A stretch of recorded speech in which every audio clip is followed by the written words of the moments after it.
मित्रांनो नमस्कार. कवी प्रवेश यूट्यूब चॅनलवर आपलं हार्दिक स्वागत. सिंहगड रोड खूप वेळा गेला असाल ना तुम्ही पुणेकर.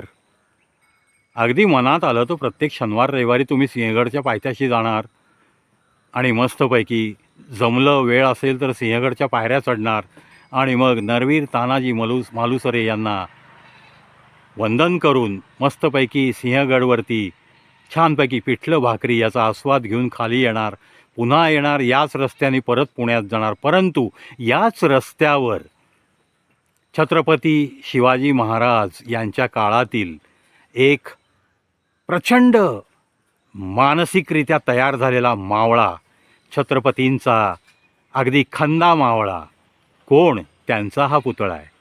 आणि कोणाचा पुतळा आहे हा पहा, मी तुम्हाला दाखवेन. सरनौबत नरवीर पिलाजी गोळे. ऐकले कधी इतिहासात नाव? नाही ऐकलं ना?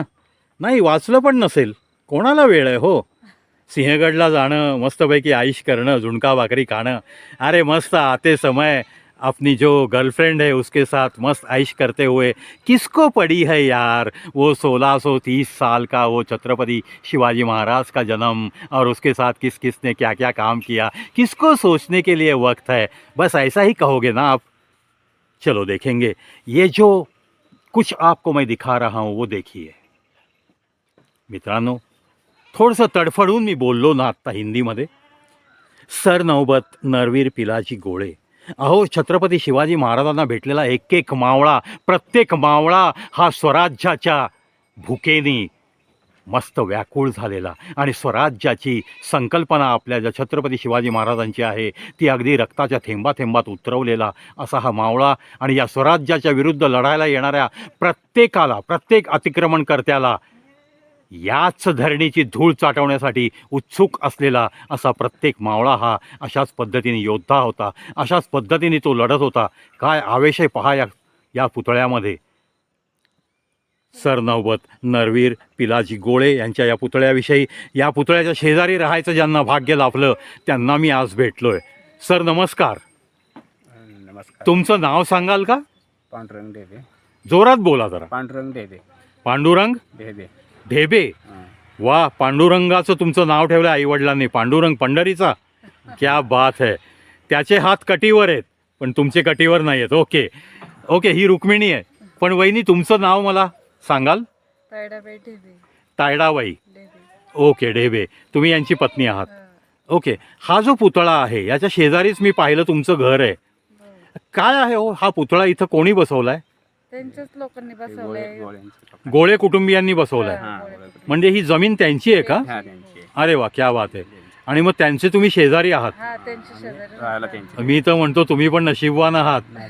अशा या म्हणजे स्वराज्याचे पायदळ प्रमुख सरनौबत नरवीर पिलाजी गोळे यांच्या शेजारी तुम्हाला राहायचा मौका मिळतोय. तुम्हाला असं नाही वाटत की तुम्ही खूप भाग्यवान आहात? वाटतं ना? तुम्हाला वाटतं ना? क्या बात आहे. कारण रुक्मिणी जरा जास्त बोलतेय, पांडुरंग आमचा जरा कमी बोलतोय. असं नका करू. ठीक आहे, दोघंही बोलत राहा, पण दोघं तुम्ही मेड फॉर ईच अदर आहात. म्हणजे एकमेकांसाठीच तुमचा जन्म झालाय असं मला तरी म्हणावंसं वाटतं. ठीक आहे, ह्या पुतळ्याकडे बघून तुम्हाला पण थोडंसं जगण्याचं स्फुरण येतं ना, की आपण आपल्या स्वतंत्र भारतात राहतोय असं वाटतं ना. आणि यांनी दिलेलं योगदान याच्याविषयी अभिमान पण वाटतो ना, की अशा लोकांच्या आपण शेजारी राहतोय. अशा नातेवाईकांची, हे जे काही नरवीर गोळे साहेब आहेत, नरवीर पिलाजी गोळे, ज्यांनी आपल्या छत्रपती शिवाजी महाराजांच्या स्वराज्याची संकल्पना ती सार्थ ठरण्यासाठी, ते स्वप्न पूर्ण होण्यासाठी ज्यांनी मदतीचा हात दिला, ज्यांनी त्यांच्या हाताला हात लावून युद्ध खेळली, ज्यांनी आपल्या जीवाची पर्वा केली नाही, अशा व्यक्तीच्या, त्या लोकांच्या नातेवाईकांच्या शेजारी राहताना एक अभिमान वाटत असेल ना. क्या बात आहे, क्या बात आहे. वहिनी तुम्हाला मी बोलतं करतोय, तुम्हाला अजून काही बोलावंसं वाटतं की ह्या जमिनीच्या शेजारी तुम्ही राहताय? हो, आम्ही राहतो, ते शेती त्यांचं करतो, राहतो. मस्त वाटतं आम्हाला. तुम्ही त्यांची शेती करताय? हो, शेती करतो. अच्छा, म्हणजे त्यांच्याचकडे तुम्हाला राहण्याचा योग आलाय. हो, याचा मग तुम्हाला नक्कीच अभिमान आहे. अभिमान आहे. क्या बात आहे, क्या बात आहे. मला पण खूप चांगले लोक आहेत. हां हां. हो, आमच्या घरच्या सारखीच सांभाळतात आम्ही. तुम्हाला व्यवस्थित घरच्यासारखं बघताय हा, बघतात. आणि तुम्ही पण नो डाऊट ॲट ऑल तुम्ही पण मनापासून करत आम्ही असाल. पण करतो मनापासून. बरोबर आहे, बरोबर आहे. करतो. अगदी साहजिक आहे. हो. आणि वहिनी तुम्हाला खरंच सांगतो मी, तुम्ही खूप भाग्यवान आहात. तुम्ही दोघंही खूप भाग्यवान आहात की तुम्ही अशा ठिकाणी आलात आणि तुम्ही अशा लोकांच्या संपर्कात आहात. अशा इतक्या आपल्या स्वातंत्र्यासाठी झटलेल्या लोकांच्या या कुटुंबियांच्या सोबत राहताना तुम्हाला नक्कीच अभिमान वाटत असेल ना? अभिमान, आनंद वाटतो आम्हाला. क्या बात आहे, क्या बात आहे. खरंच मला पण हा पुतळा पाहिल्या मला इथं यावंसं वाटलं, तुमच्याशी गप्पा माराव्याशा वाटल्या. असे अनेक लोक आहेत इतिहासात ज्यांची कदाचित खूप लोकांना माहिती नसते. मी आत्ता या व्हिडिओच्या सुरुवातीला तडफडून बोललो, हिंदीमध्ये बोललो, कारण आजच्या पिढीला ना आपल्या आपण जे स्वतंत्रपणे भटकतोय, मस्तपैकी टी शर्ट बरमुडा घालून आईश करतोय, लाखो रुपये पगार घेतोय, फ्लॅट घेतोय कोटी रुपयाचे, पण ह्याच्या मागं कोण आहे, हे सगळं आपल्याला का मिळालंय, कधी मिळालंय, कोणी रक्त सांडलंय, हे जाणायला कोणी तयार नाहीये. नाहीये. वहिनी मग हे खरं आहे ना? हो, असं खरं सध्या आहे ना, हे खरं आहे. सध्या असंच चित्र आहे ना? असंच चित्र आहे, खरं आहे. असं नकोय ना घडायला? होय ना घडायला. या लोकांची आपण जाणीव ठेवली हो. पाहिजे ना. मग आपण हे पुतळे बसवतो म्हणून त्यांच्या शेजारी राहताना मला तर मी शपथ सांगतो, मला पण इथे एखादी झोपडी टाकून जर मिळाली ना तर मी पण या पुतळ्याच्या छत्रछायेखाली राहायला तयार आहे. मला तुम्ही द्याल का थोडी झोपडीची जागा? मी स्पष्ट विचारतोय. ते नाही सांगता येत. हां, तुम्ही त्यांना विचारून बघा ना, एखादी छोटीशी झोपडीची जागा. मी दिवसभर बाहेर फिरीन, फक्त झोपण्यापुरती जागा मिळेल का इथे? कारण या अशा या जे लोक आहेत ना, मग ते नरवीर तानाजी मालुसरे घ्या, जे म्हणायचे की आधी लगीन कोंढाण्याचं आणि मग रायबाचं, त्याच पद्धतीने हे सरनौबत नरवीर पिलाजी गोळे यांचंही योगदान काही असं झाकून ठेवण्यासारखं नाही आहे. हो. आपण त्यांना असं म्हणजे विसरूच शकत नाही. असा इतिहास घडवलेल्या या व्यक्ती या आपल्या या महाराष्ट्राच्या भूमीत आहेत. त्यांचे असे पुतळे जतन केलेले त्यांच्या नातेवाईकांनी, म्हणून त्यांच्या नातेवाईकांना मनःपूर्वक मी प्रणाम करतो, मनःपूर्वक मी कोटी नमन करतो.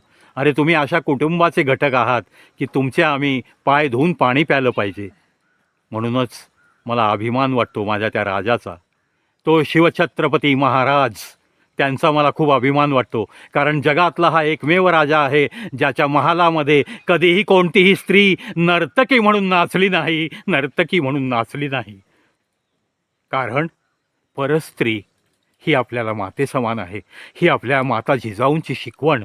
आणि फक्त स्वराज्य, फक्त आपला हा भारत, आपला हा महाराष्ट्र, ह्याच्यावर कोणी आक्रमण केलं नाही पाहिजे, याच्यासाठी झटलेला हा छत्रपती शिवाजी महाराज यांचा हा इतिहास आणि त्यांना साथ दिलेला हा एक मावळा.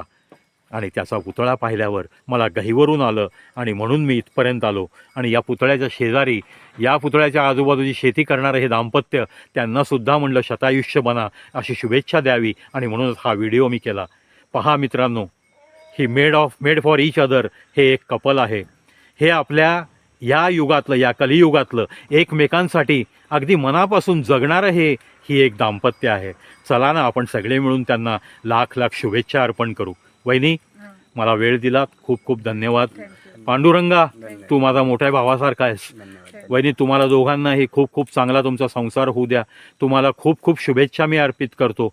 आणि एक तुम्हाला जाहीर आव्हान करतो, माझा मी नंबर आणि कार्ड तुम्हाला देऊन जाईन. तुम्हाला गोळे कुटुंबीय तर सांभाळतीलच, हो. पण या व्यतिरिक्तही तुम्हाला कोणतीही अडचण आली तर तुम्ही कधीही विसरायचं नाही आहे की नाही. तुमचा एक धाकटा भाऊ पुण्यामध्ये राहतोय. मी तुम्हाला कार्ड देईन. कधीही मला माझा फोन नंबर फिरवा, मला मेसेज टाका, मी तुमच्या दारात हजर होईन.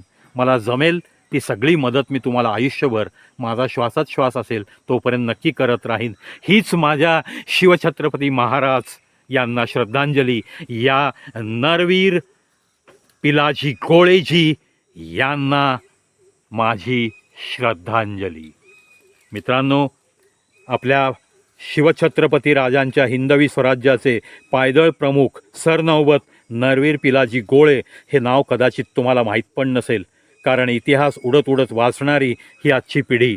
पण हे माहिती करून घ्या आणि हे माहिती व्हावं म्हणूनच. आणि अशा छत्रछायेखाली आज ह्या दाम्पत्यालासुद्धा गोळे कुटुंबीय सांभाळते. अरे हे काय आहे, हे काय आहे? हा शिवछत्रपती महाराजांचा खरा वारसा जतन करणारी ही लोक आहेत. म्हणूनच त्या गोळे कुटुंबियांना लाख मी शुभेच्छा अर्पण करतो आणि तहे दिल से खूप लाखो कोटी नमन करतो. धन्यवाद वहिनी आणि धन्यवाद पांडुरंगा. पांडुरंगा, तुझ्या रुक्मिणीला तुला असंच जपायचं आहे. फक्त स्वतःपुरतं आयुष्य नका जगू, एकमेकांसाठी जगा आणि मस्त या जीवनाचा आस्वाद घ्या. धन्यवाद.